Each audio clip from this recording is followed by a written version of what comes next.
Greetings, welcome back to the Pandemic Podcast after the bank holiday break here in the United Kingdom. Tonight we ask the question, how can we build our own resistance to COVID-19? The picture that we're still overwhelmingly presented with by the media is that COVID-19 presents an almost equal risk to all people.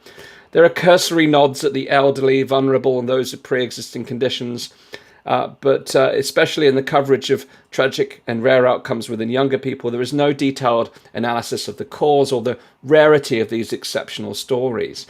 However, what has become more and more clear over the past 18 months, in fact, from very early on, looking at some of the early data in 2020, that those with unhealthy lifestyle characteristics, chronic disease risk factors, and or confirmed diagnosis of one or more chronic health conditions are the ones that are sadly at greatest risk of hospitalisation, intensive care requirements, and sadly death if infected with COVID-19. So perhaps it's time that we learn to take greater personal responsibility for our own health so that we can minimise the risks not only of viruses like SARS-CoV-2, but other forms of illnesses as well. My guest tonight is Sam Feltham, who's the director and founder of non-profit Public Health, the Public Health Collaboration, which is on a quest and a mission to radically change the UK's entire approach to public health through diet, exercise and lifestyle. And its goal is to become the go-to alternative to the Public Health England and associated organisations. Sam has been in the health and fitness industry for over a decade, studying at the European Institute of Fitness and qualifying as a master personal trainer. After 5 years of running his own national fitness bootcamp business, Sam decided to move away from that business in order to fully focus on improving public health by setting up and directing the Public Health Collaboration. So in tonight's episode, I'm delighted to be exploring with Sam what needs to change, what we can do as individuals to boost our own metabolic health, and why he believes the COVID-19 response is fundamentally flawed when it comes to the principles that we've seen over the last 18 months. So Sam, a huge welcome to the show. Great to have you with me. It's an absolute pleasure to be here, Dan. Thank you so much. Well, firstly, Sam, really excited to be exploring this concept. I think, given that we've been within effectively a health crisis, we haven't really talked about health. You would have thought, the public health messaging would be clear about how we can minimise the risks by, eating well, resting, all of the different practices that we'll probably talk about tonight. But no, it's been woefully absent. Firstly, before we get into your background and all of those pieces, why do you think we've spent so little time actually talking about health in the last 18 months?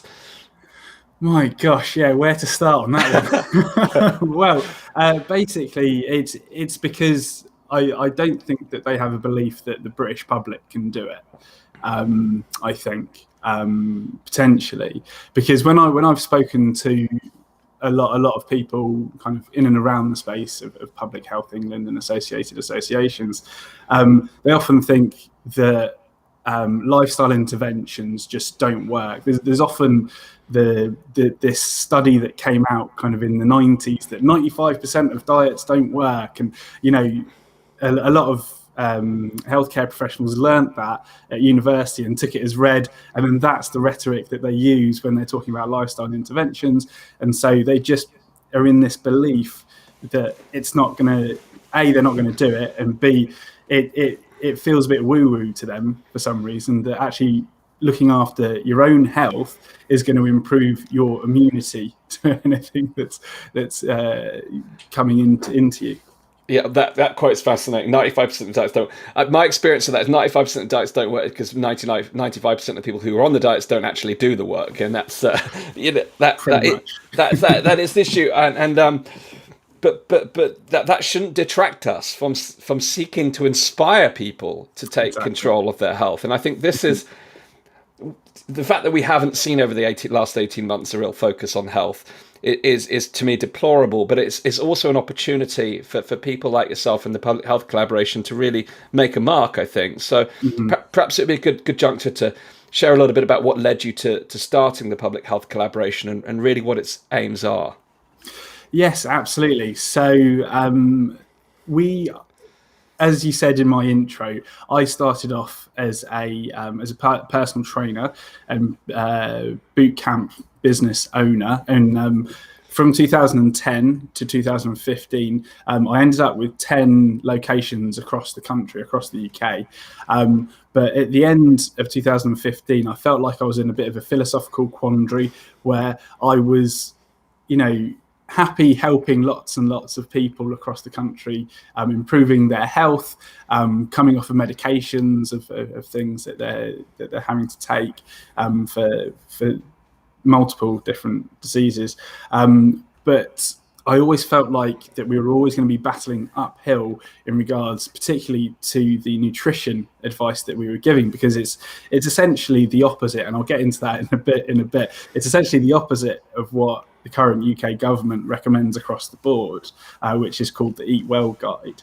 And so basically from there, I thought, how are we actually going to sort this out? And so I thought the only way that we can do this is by setting up a charity that will fully focus on this. And at the end of 2015, I managed to pitch this idea to a lot of the people that are on our scientific advisory board today. And they loved the idea, but they said, where's the money going to come from? Which is always the hurdle that you need to get over to actually materialize something. And so we ran this online crowdfunding campaign, managed to double our target within a month. And then we've been basically going from there, from strength to strength. And 6 years later, we are starting to see some major changes in terms of the approach to obesity and type 2 diabetes, but it didn't come with smiles and rainbows. It was a lot of battling. I'm sure, and I'd like to come back to some of those parts around how you operate, and perhaps towards the end of the episode we can look at how you've been able to achieve what you've been able to do. But I've had several guests on the podcast who've talked about how the United Kingdom was underprepared for the pandemic. But largely speaking from a political point of view, what I'd like to address with yourself is actually from a public health point of view. In terms of our metabolic health, would you comment on the state of the health of British citizens and the role that's played in terms of our ability to be resilient to something like this? Yeah. In terms of our metabolic health, we're in a pretty dire place in the UK. The 66% of the population are overweight or obese, and of the entire population, 25% are obese, and that's kind of starting to steadily go up. It has slowed down over kind of the past decade, but I think that's because we're kind of hitting a bit of an apex on that. We're essentially the largest in Europe. And we're just close behind kind of the USA and Mexico and places like that. So we're on the world stage in terms of obesity, unfortunately. But on top of that, as well as the obesity issue, we've also got very high numbers of people living with type 2 diabetes. And that's when you've got a very high blood glucose and very high insulin levels very high insulin levels, sorry. And 6% of the population are living with type 2 diabetes. Now, that doesn't sound like a lot to your everyday person on the street, but that's actually 3.5 million people. And one of the big issues with that is that you've got this condition before type 2 diabetes called pre-diabetes, which is this area where you've got somebody with normal blood glucose levels and they're slightly elevated before they go into becoming fully living with type 2 diabetes, and 35% of the population are living with pre-diabetes. So a third of the population, and that's just increasing year on year.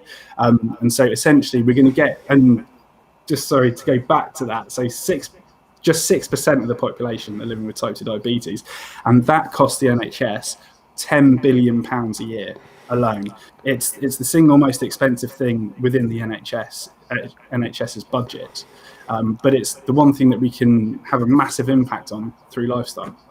Wow. Well, I know that from looking at some of the analysis around some of the risk factors. I mean, risk factors in COVID-19 just don't get talked about. We'll perhaps talk about that later on, but it's almost assumed that all risks are equal, but the death rates have been shown. This is an article in the BMJ which showed that the death rates are 10 times higher in countries where more than half the adult population is classified as overweight.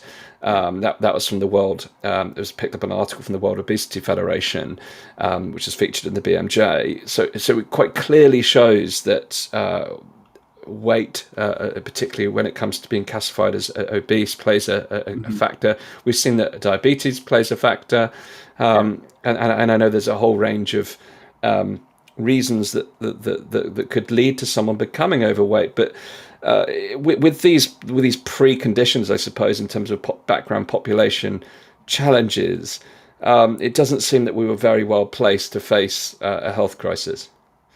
Not at all. We were in a pretty bad place metabolically, and for a virus like this that preys on these weaknesses, then it's just asking for trouble, and it's probably one of the major reasons that we've got one of the highest death rates in the world. When you talk about metabolic health, what could you define that for the audience? Yes. So the easiest way to describe that is that you want to have, you don't want to be living with metabolic syndrome. So this is a syndrome that was defined by the International Diabetes Federation, and it's something that a lot of healthcare professionals use. And there's 5 main biomarkers for that: waist circumference, weight itself, blood glucose, HDL cholesterol, and triglycerides. And so having all of those in normal ranges is the ideal of what you want. But then they break it down even more. So you can be just out of the ranges of 3 of those and be perfectly healthy. So you could have a normal blood glucose level. You could be slightly overweight, but then you could have good HDL levels, triglycerides, and you could even have a slightly higher waist circumference than you should, but you'd still be metabolically healthy. So the ideal is that you've got a normal blood glucose level, your blood sugar, it's more colloquially called, and also a high HDL and low triglycerides. And this means that your body's just functioning as it should, basically. Right. Okay. So, what are some of the factors then that negatively affect our metabolic health? So, sitting down for long periods of time is one of them. As long as you're getting up fairly often, then that's fine. But one of the major ones is your diet. What you're putting into your body. And one of the major reasons for that is because, particularly if you're eating a lot of refined carbohydrates and high glycemic index carbohydrates, then that's spiking your blood glucose higher and higher. And what your body does in return to try and handle that, to try and reduce your blood glucose, is by secreting insulin, because high blood glucose is toxic to the body, and so insulin comes in to bring it back down. But if you're doing that day in, day out, and several times a day as well, if you're snacking on very sugary snacks and things like that all the time, it's going up and then down and then going higher, and then your insulin's got to bring it down even higher. And so you end up with this high blood glucose and high insulin levels. And again, those in chronically high levels are very toxic to the body and create conditions, diseases such as type 2 diabetes, amongst other things, Alzheimer's, and also, heart disease, cancer. It's not good. No, so I suppose we came into the pandemic then with not the best foundations for this, but then we've seen unprecedented response in terms of lockdowns and whatnot, and looking at the lockdowns, it's made people more sedentary, which isn't going to help the waistline. We've seen an uptick in takeaways, an increase in alcohol consumption, smoking, drugs. obviously, if people are spending more time indoors, they're getting less vitamin D. It doesn't sound Yes. like a recipe for actually improving our metabolic health. No, quite the opposite. And yeah, going back to kind of what we've been doing at the public health collaboration. So it's not the first time that the government have got their advice wrong, essentially. So the dietary advice that they've been handing out for the past 30 years is essentially low-fat foods. And what basically happened is that as well as, trying to point people towards natural, real, low-fat foods. The food industry took that and just removed all of the fat out of all of their sugary products, and then plastered low fat on everything. And everybody went, "Cool, that's within government guidelines. I'm going to eat that." Such as Special K and skim milk and things like that. And the problem with that is that it's spiking everybody's glucose. Blood glucose, and causing the conditions that we're now living with, unfortunately. In a simple kind of summary of what's happened. So you mean to say government guidelines don't tend to necessarily make people healthier, even if they've got the right intent? Unfortunately not. Their first best guess wasn't correct. And it turns out that the evidence is building more and more and more that in order to improve health, certainly from the standpoint of if you are living with obesity and type 2 diabetes, is likely a low-carb real food diet. Is where you start off. And when you start to lose the weight and feel a lot more energetic, that's when you start to go out and be more active, and do all sorts of things like getting outside to do some hiking, maybe go to the gym if it's your thing, but if it's not, no worries. Maybe just do some body weight exercises at home, that sort of thing. And yeah, just walking more. Yeah, so my question here is that we've covered the background. Health markers weren't necessarily favourable in Great Britain prior to the pandemic, and obviously we can't change the past, but we're still here, and COVID is still here and causing some havoc.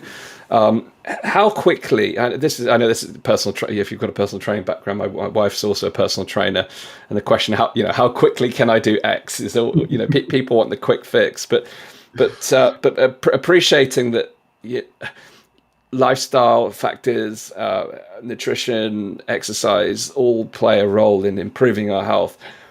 In the context of a pandemic, are there some things that people can do that would have not necessarily an immediate effect, but that could really, in terms of making a more rapid transformation in terms of health? Are there things that people should prioritize that would move the needle more quickly as part of a long-term transformation?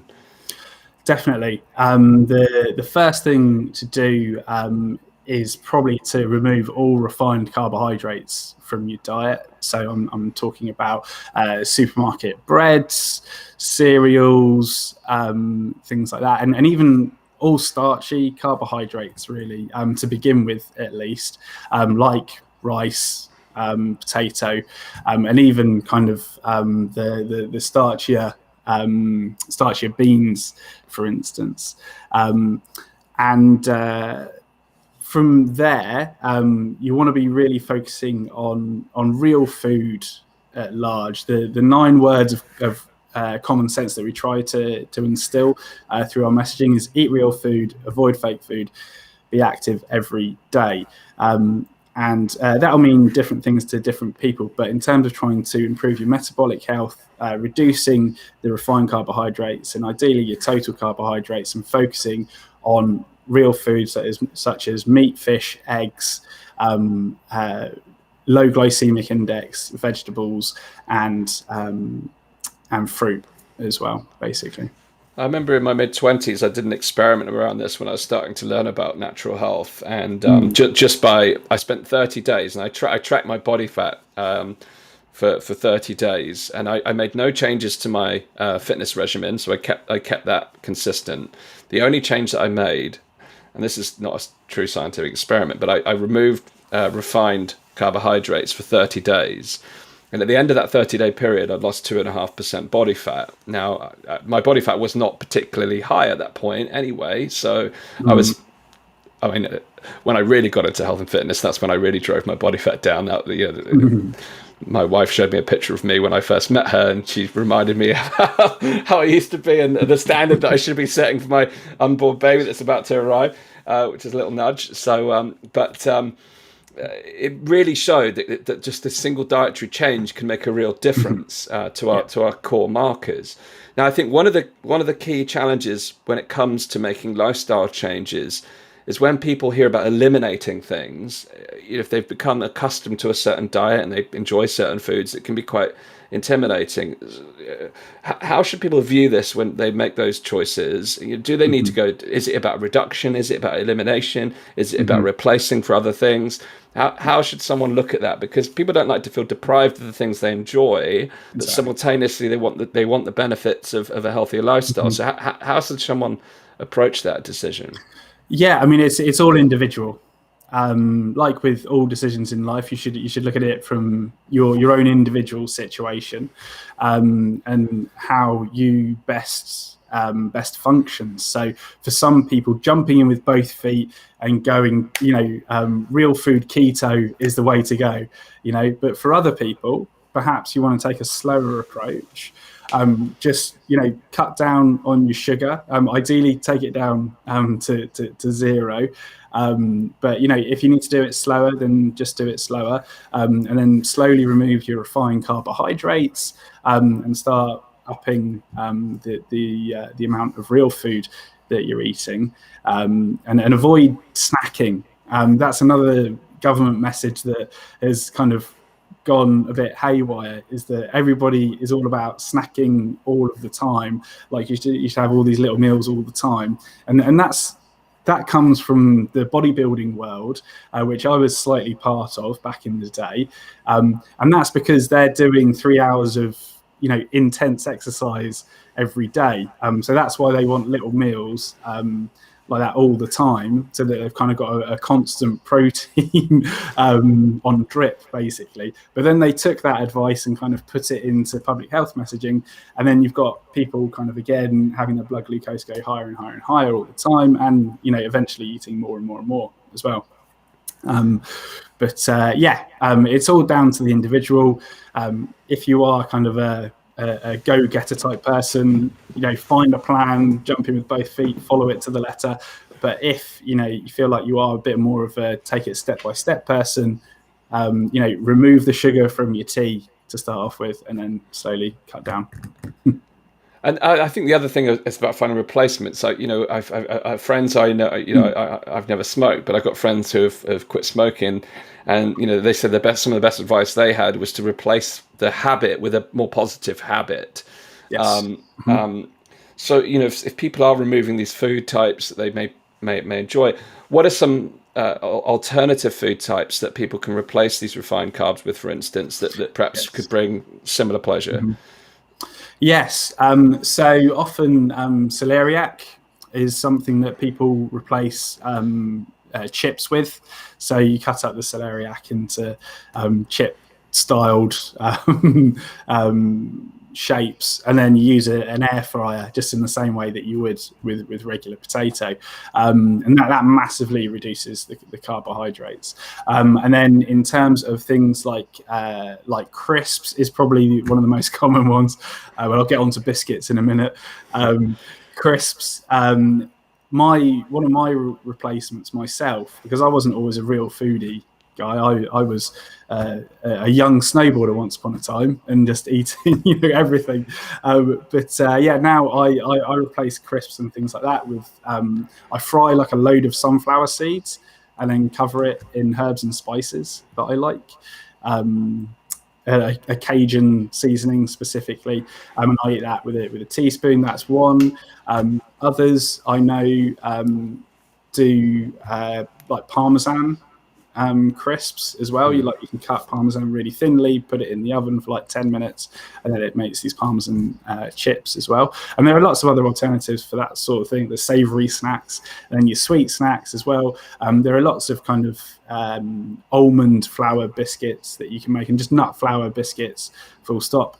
For instance, today I had a picnic with my daughter, and because my daughter doesn't eat bread of any kind. Well, she eats daddy's bread, which is this flaxseed mix that you just mix with eggs and salt, and then you fry it in those little circular egg fryers that you can put in a frying pan, and I do that, and it's kind of like I make it into a circular sandwich for her. Nice. So she's still eating a sandwich, but it's flaxseed and eggs basically.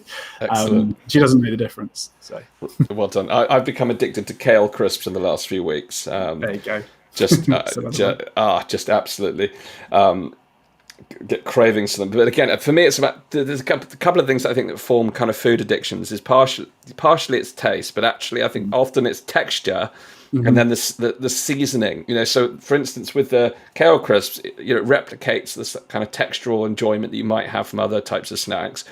But also, you just got such a rich opportunity to experiment with different seasonings. You can create really interesting flavors, and ultimately you're if you're using natural spices, they're actually beneficial for our health as well. So I think there's some really interesting alternatives. When I first substituted carbohydrates, I used things like cauliflower instead of rice, courgette, making spaghetti courgette out of courgette shavings.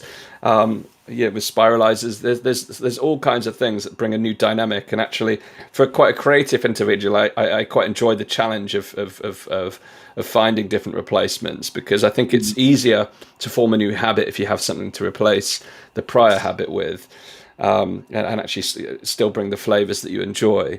Now, so in terms of the practical benefits of doing this, obviously, there's an implication in terms of potential to lose weight. What are some of the broader benefits from making these types of dietary shifts? Yeah, so not just losing weight, you're improving your metabolic health, so that essentially you're going to be able to live life more optimized, I guess. So you're not going to be getting out of breath. You're also going to be able to think clearer, and hopefully you'll be able to live longer as well, because if you've got a stabilized blood glucose, which in turn creates a stabilized insulin level, then you're not creating a toxic environment within your body, and so your body is going to be functioning optimally, so that you can live life freely in a way. Absolutely. Now, obviously, on a show like this, we can't talk about anything that can be deemed as a preventative measure, preventing COVID-19, for instance. But what has been your experience in terms of making these dietary changes on immune health overall, more broadly? Yeah, no, it certainly makes you more resilient. I think we can safely say that, because, as you said before, the statistics are that I think it's about 80% of hospitalizations are with deaths, are people living with obesity. And even in the UK, 30% of the deaths are living with type 2 diabetes. So a condition that's in 6% of the population accounts for 30% of the deaths. So that's quite a strong impact there. And if we're able to if we're able to put people into remission with living with type 2 diabetes, then there's a step of logic there to say that it would reduce your risk of death, potentially hospitalisation, and severe symptoms as well. So I think that's about as safely as we can say it. Well, I think the other point as well, I think in the role in terms of bolstering the natural immune system by being healthier, I think is one of the things I'd say surely is within Common Sense Corner, which we try and practice here on the Pandemic Podcast. Right. But also in terms of the recovery, the speed of recovery from illness more broadly. There is no magic bullet to avoiding sickness and death at this point. We are fallible creatures, but no matter what disease or virus or illness you look at, you can look at there's commonalities that lead to those patterns of sickness, but there's also commonalities that lead to patterns of health, which I think really from this last 12 to 18 months, I really hope people take seriously, because actually there's always going to be viruses, there's always going to be bacterial issues, there's always going to be health challenges. So the more we can take personal responsibility for our own well-being, I think the more we can empower ourselves to become more resilient. I like that term that you used. How do we encourage people to make that transformation? I feel like we live in a culture of convenience, without going into vaccinations at this point. I know we'll talk about vaccine passports later, but metaphorically, it seems easier for someone to take something in the arm than it does for making a lifestyle change. Now, that doesn't. We're not going to talk about necessarily the merits, the pros and cons of that, but as a metaphor, people almost want the pill or the quick fix rather than the actual work that it takes. Because it would be lovely if we could click our fingers and become magically healthy, but unfortunately, it doesn't quite work like that, does it? It doesn't, and because we're hopefully still living in a liberal democracy, then we have the right to do kind of what we want with our own body, basically. So when you're living in such a society, the only way is to lead by example. Essentially, I think that's the only sustainable and positive way that we can actually do it without kind of going down the line of a nanny state, for instance, basically. I think that the government should really take a lead, and all of the cabinet should be doing the lifestyle interventions, and then that will lead to everybody doing the same. So it kind of ideally it starts from the top. And maybe it doesn't need to be the cabinet. Maybe it just needs to be the leaders within the NHS. But what it takes is leadership, I think, in order to create the change that we want to see. Because and you'll find out soon, Dan, from being a parent. Your child might say that they want ice cream for breakfast, but you say no, you shouldn't be doing that. You should be doing this, and this is what I eat, and you should be eating the same. And kind of when you do lead by example with people, and in this metaphor, my daughter, then she replicates my behaviour.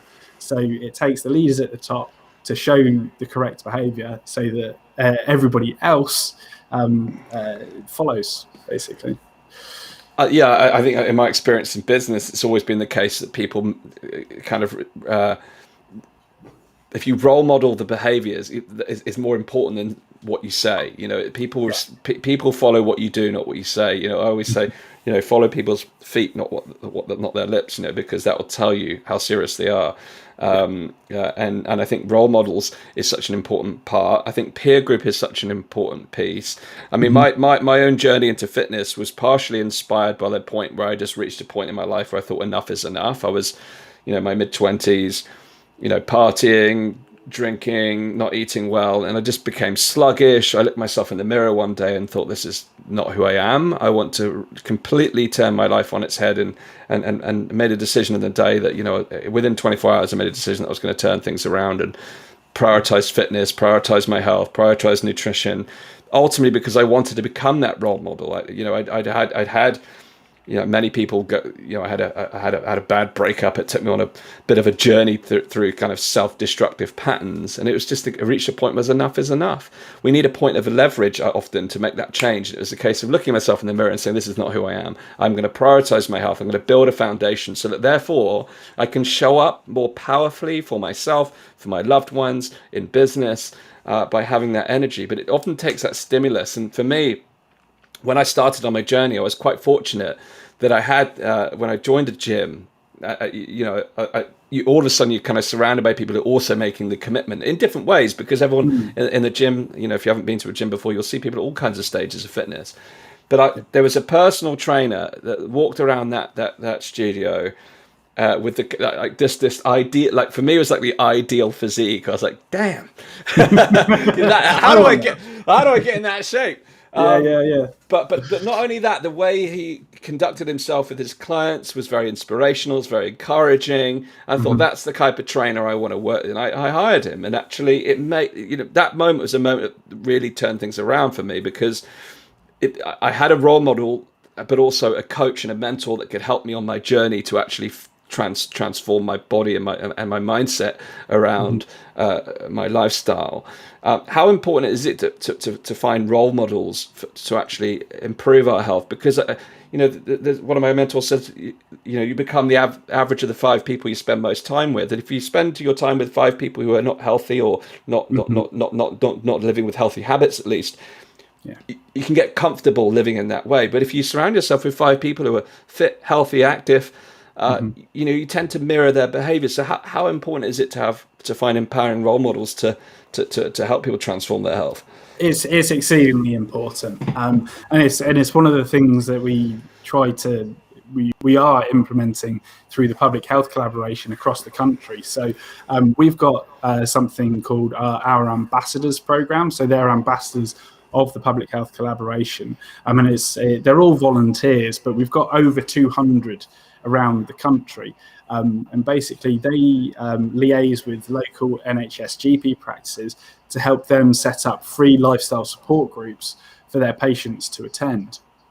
And those ambassadors are there to kind of try to be the role models that everybody needs in order to create the change that we want to see. So I think it's vitally important. Moving forward as a society, we need that more and more. We need better role models in every aspect of life. Your health, your own personal health, being kind of the cornerstone of your life. It's vital that our leaders should be taking that seriously and should be walking the walk, not just talking the talk, as they have been for many years. It's interesting. I mean, a lot of the I've worked with lots of business leaders at all levels, and actually, interestingly enough, there is a pattern. There is certainly a correlation between physical health and financial health. I found that many of the most successful business leaders I've had the pleasure of interviewing or meeting have taken, not always, there are some at the opposite end of the scale, commit themselves so thoroughly to their business that they sacrifice everything else. But there has been a pattern where, which is often, by the way, an excuse for people. It becomes a block to people transforming their health. And I've been through phases where my business has overtaken my life so much that I lose my healthy habits. But you have to kind of catch yourself. But there does seem to be a link. Now, I might put you on the spot here a little bit, but how would you assess the metabolic health of our Prime Minister? Yeah, not good. Not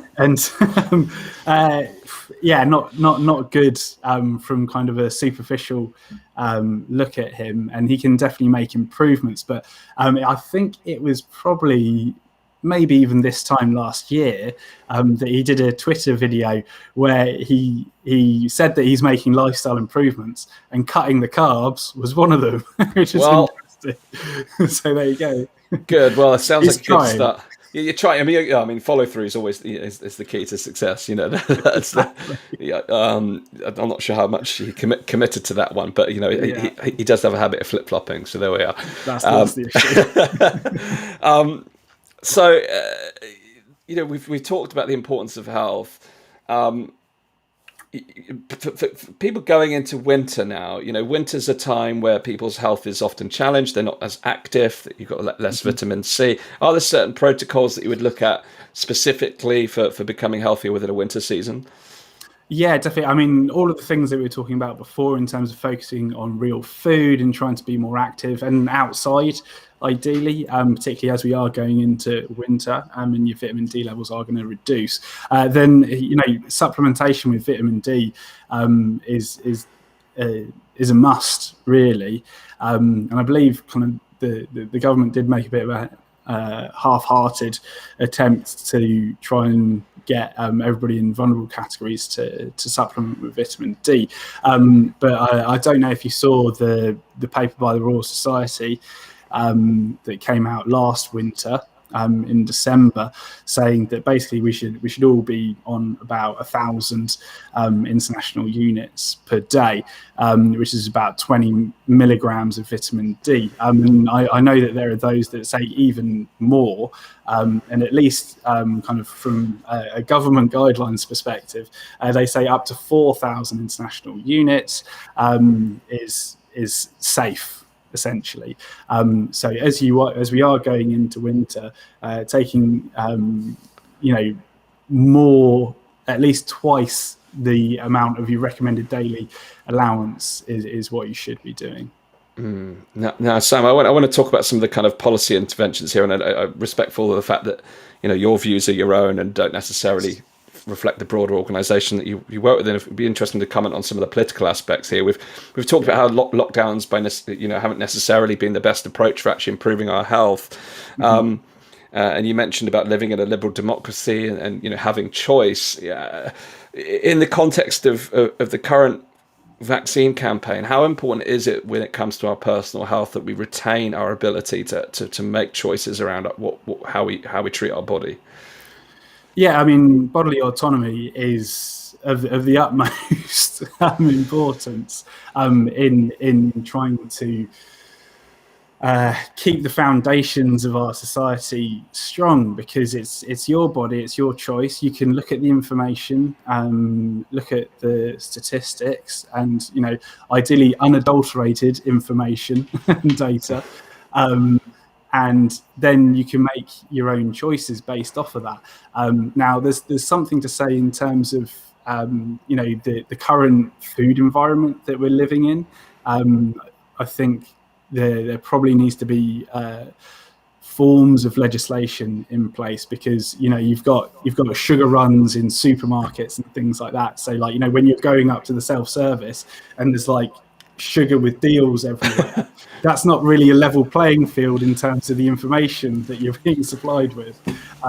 So yeah, there's something to say about that. But when it comes down to bodily autonomy, it is of the utmost importance that you should be the only one to decide what to do with your own body. I think for me, it's the issue is you mentioned the food and the sweets. What I've come to realize is how much big industry has, the influence that big industry has. So whether it's big food, where the sugar industry is worth billions, and the similarly with the pharmaceutical industry worth billions. Mm-hmm. It would be remiss of us to not recognize these industries and the companies within them have huge influence and sway, not only over government policy, but also mm-hmm. private policy within companies, supermarkets, etc. It's important to recognize those factors, which makes it incredibly hard to actually come to a point. When it comes to informed consent, people might think about medical treatment, but actually it's more broadly about how do we make decisions for our personal health. Mm-hmm. And when there's such a lack of transparent, open information around what is healthy and what's not healthy. And we almost live in this paternalistic state where rather than educate people about how to live healthily, we just see mandates or rules, or you mentioned about how government policy around fats and sugars has been almost upside down. Why is there such a belief? Why do you think adults get treated in this way that we can't make informed decisions about our own health?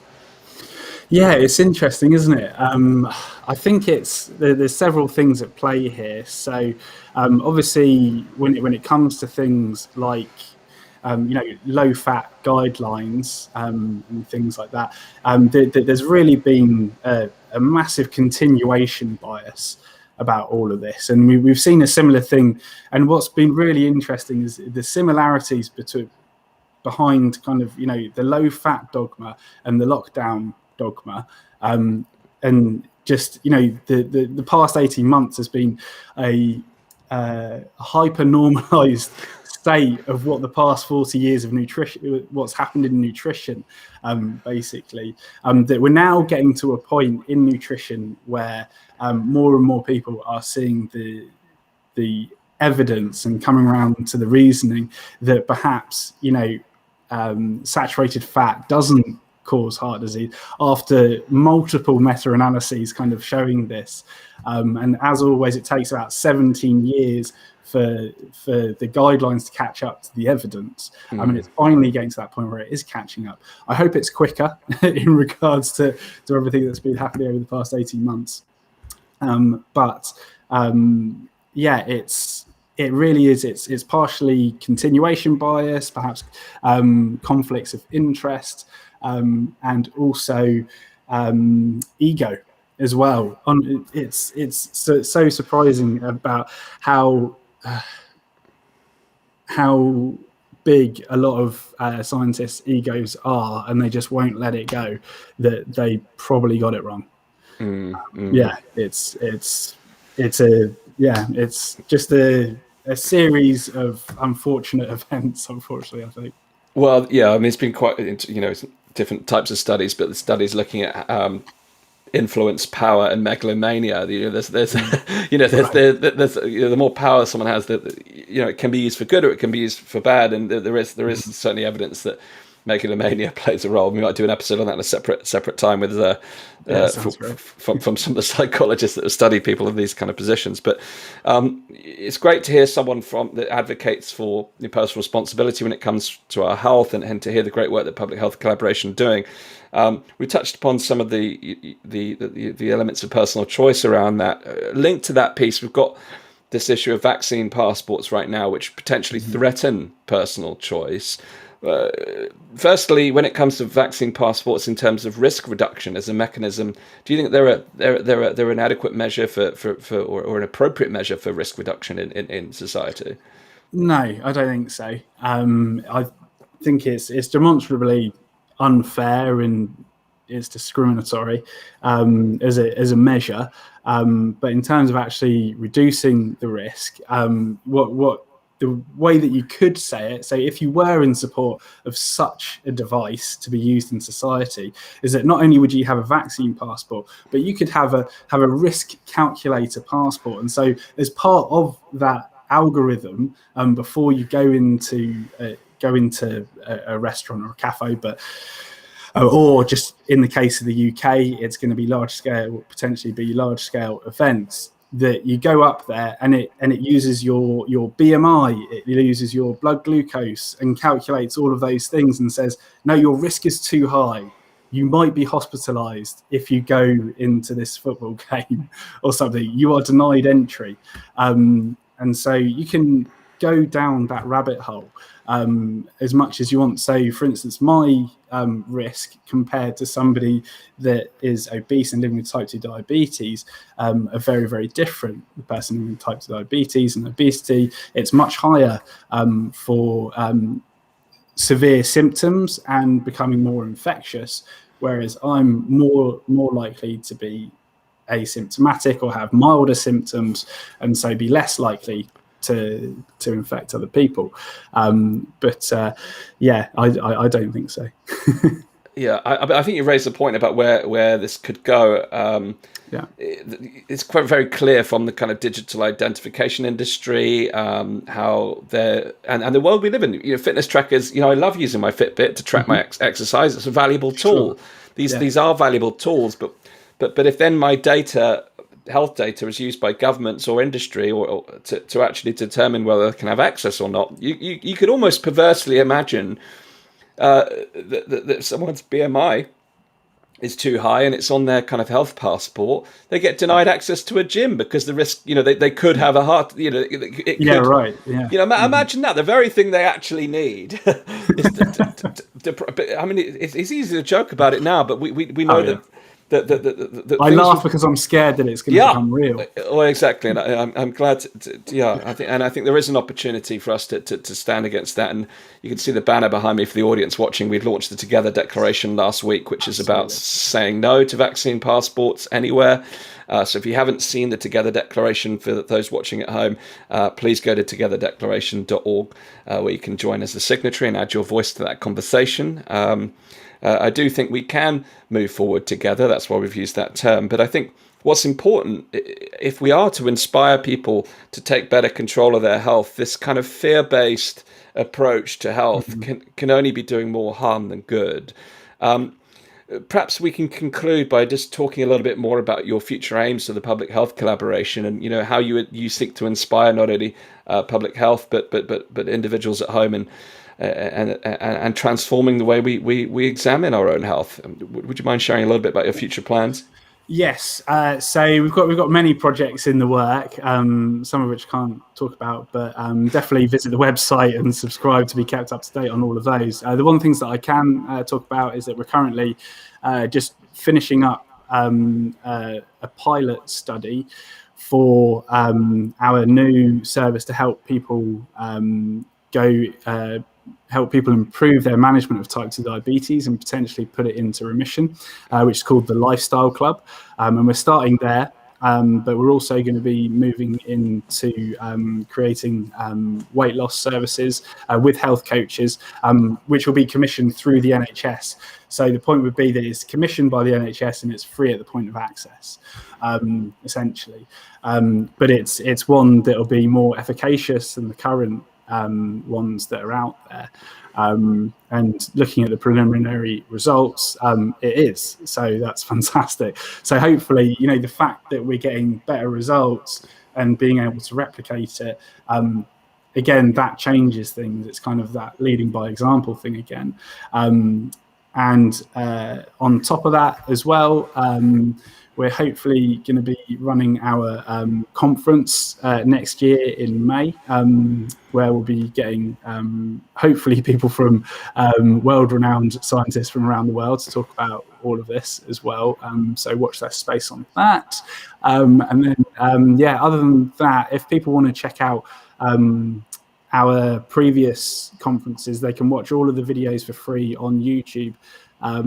You can go to the website where I think you've put the link up, and then click through to the YouTube page there and check out all of our conference videos there too.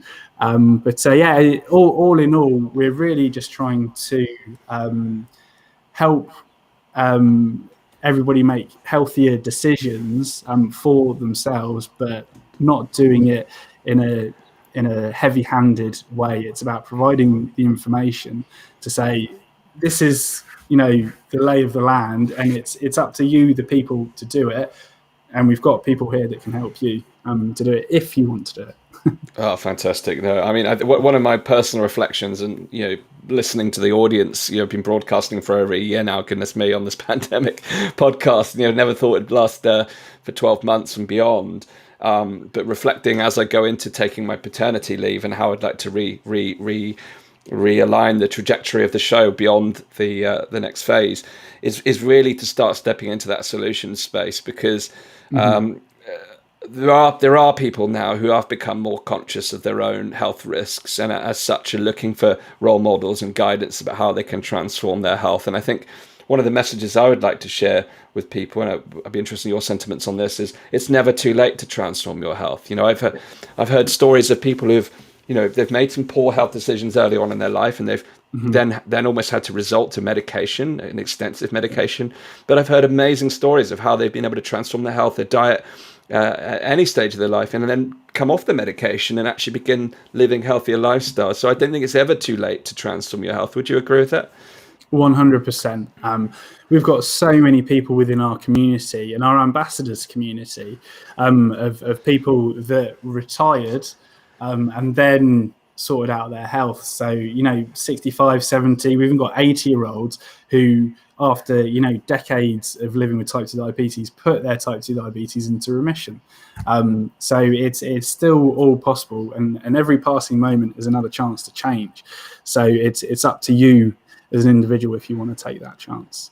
Fantastic. Well, Sam, thank you so much for your time and your wisdom on the show today. I think, it's very noble what you're doing, and an excellent organization that you set up to actually help transform public health information and help people live healthier lifestyles. Ultimately, that will help people to build resilience, not only to viruses like SARS-CoV-2 and COVID-19 as a result, but many other types of illness. And I think that for me is a defining lesson that we all can take from this past 18 months, is that if we prioritize our health individually, then collectively as a society we become healthier and become more and more resilient to things like this as they emerge, which inevitably over time, this won't be the last rodeo. So it's about what can you do today to become healthier tomorrow. And I admire the work you're doing, and thank you for sharing your insights here on the Pandemic Podcast today. Absolute pleasure, Dan, and thank you for doing this. It's been great to watch, as well as be a guest. Thank you. Is there any lasting words of wisdom you'd like to share with the audience at home? No, I mean, just going on our 9 words of common sense: eat real food, avoid fake food, and be active every day. And everybody just be well and do what you think is best. Thank you, Sam. Now, to the audience at home, if you haven't been following recently, I do share personal stories here as well. My wife is due to give birth tomorrow, on the calendar at least. Many of the mothers that watch this will know that sometimes they come early, sometimes they come late. So my broadcast schedule is rather tentative over the next couple of weeks, so I ask you to bear with me. But I have got in the pipeline, due to do some excellent work for my team, we've got an incredible roster of guests booked in over the next month. So I'd please encourage you to stay up to date with what we're putting together by going to danjgregory.com/pandemic. Join our mailing list so we can keep you up to date. Plus, if we have to make any last minute changes due to birth-related incidences, I can keep you informed so that you don't miss out.